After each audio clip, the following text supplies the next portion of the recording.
Quale sarà il movimento che effettuerà nelle prossime ore?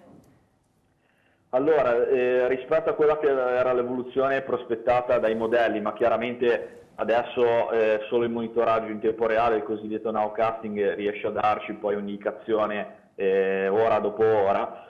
Sembrerebbe questa struttura poi interessare nel pomeriggio con maggiore intensità più il settore poi centro-occidentale, quindi tra la provincia di Genova e di Savona. Quindi sembrerebbe il Tigullio adesso entrare nel vivo in quest'ora e anche nelle prossime 2 o 3 ore, però poi le ultime elaborazioni, le ultimissime proprio a nostra disposizione, danno un'estensione della fenomenologia ancora più a ponente, ma senza però grossi blocchi, diciamo, grosse situazioni di stazionarietà da parte di questi nuclei piovosi, come è stato nella mattinata appunto sulla zona delle Cinque Terre.